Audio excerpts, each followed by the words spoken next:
What's going on, ladies and gentlemen? Just Zoogal back again with another DVD pickups video. And I know it's been quite a while since I made my last one. I believe I made the last one in September of last year, so it's been quite some time. I'm not going to show everything I've gotten from then until now, obviously, because that would be entirely too long of a video, but I'm just going to show the stuff that I got recently. And let me apologize first. I have a fan going in the background. Hopefully it's not going to distort the audio too much, but we'll see how it goes. First up, we have Godzilla 2000.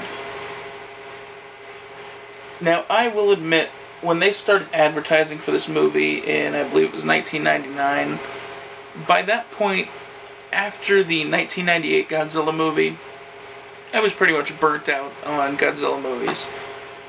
So, I passed this one over. I really wish I would have seen it when it came out. It was entertaining. It was the Godzilla that you know and love. There was no crappy subplots about how it reproduces, nothing like that. It's just straight up Godzilla. Back to basics. It was pretty much Toho saying, okay, you screwed up on our character, let's show you how it's done. That's the way I took it. But for $5, definitely couldn't say no to that. Next up, we have Red Heat. Now, I am a sucker for buddy cop movies, movies where cops are, you know, so different from one another and they have to work towards the same goal. Movies like that. I mean, things like this, 24 Hours, you know, movies like that. And I have only seen this, I think, once, and it was about 10 years ago, so barely remember any of it, but you really can't go wrong. You have Arnold Schwarzenegger playing a Russian detective, and then you also have James Belushi playing a Chicago cop. I believe it was, yeah, it's Chicago. And James Belushi, he's kind of like a guilty pleasure actor of mine. I'll watch him in anything. Him and Tom Arnold. I don't know why. I'll pretty much watch anything that they're in, but I haven't seen this one yet. I'll probably be watching that this week. Next up, these next three movies, I held off on getting them when they first came out because I had seen the films in theaters, and while I enjoyed them, I either didn't want to buy the DVD right away or just wanted to wait for it to drop down, because DVD prices these days are a little ridiculous for some of these, because you only watch the movie like once or twice. But first up, we have Iron Man 3.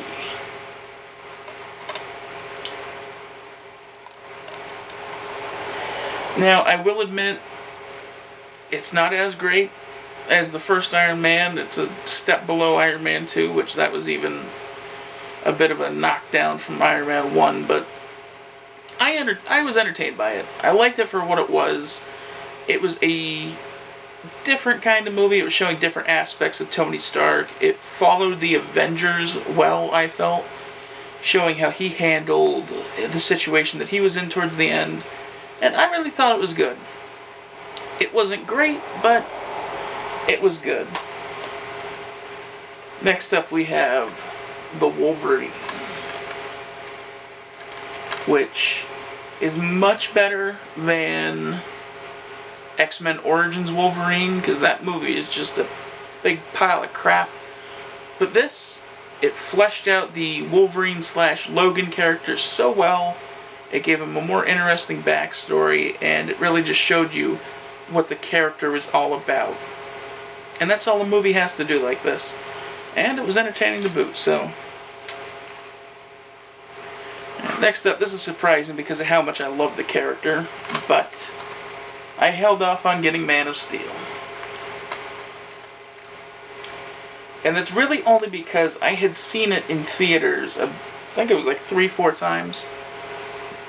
And I was just burnt out on the movie, I guess you could say. So when it came out on DVD, yeah, it was about, 5 months after it was in theaters, but I still kind of wanted to wait a little while, and I did, and I finally added it to the collection, so there it is.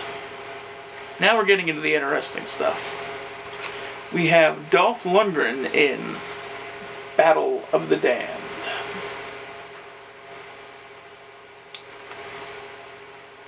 I guess you could add Dolph Lundgren to the guilty pleasure actors list.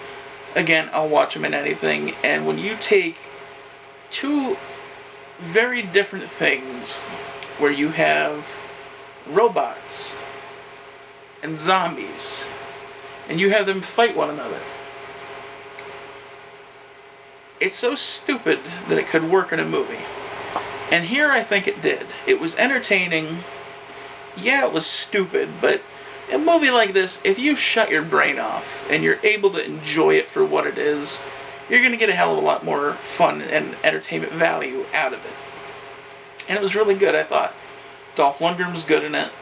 It was unusual seeing him in a zombie movie, but for what it was, I was entertained by it. So you might want to check it out if you see it on TV. I'm sure it'll be on Sci-Fi Channel anytime now. Next up is a movie which I had been waiting for quite a while. I know it was pretty much shelved at one point where they weren't going to release it at all. And then they kept on saying, oh yeah, we're going to release that. Then that got pushed back, pushed back, pushed back. And then they finally released it. And that is Knights of Badassdom.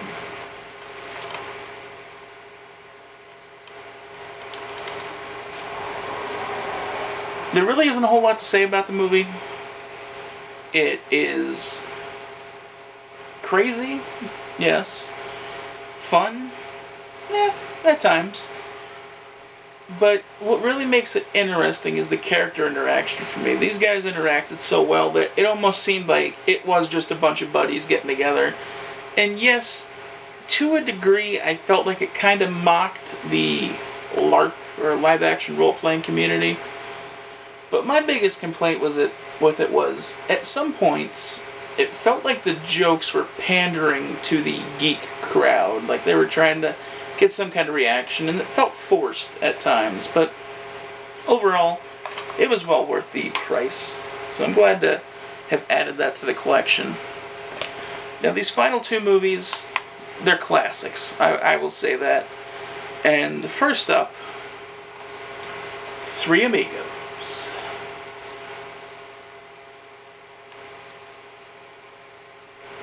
Now, I know this is on TV all the time in the United States, but I have not seen the original, unedited version in probably 10 to 15 years. So when I saw this for $5, I picked it up. I figured, why the hell not? It's a classic movie. It's timeless. It never gets old. Better be in the collection, then. Finally, we have what I consider Gene Wilder's best movie, and that is Young Frankenstein. Not really a whole lot to say about this movie that hasn't already been said. I consider it one of the funniest movies of all time, but that's just my personal opinion. But this was a steal. I found this in FYE for $3. So at a price like that, how could I say no? So, well, that's it for this round of DVD pickups. I guess I'll see you guys with the next video.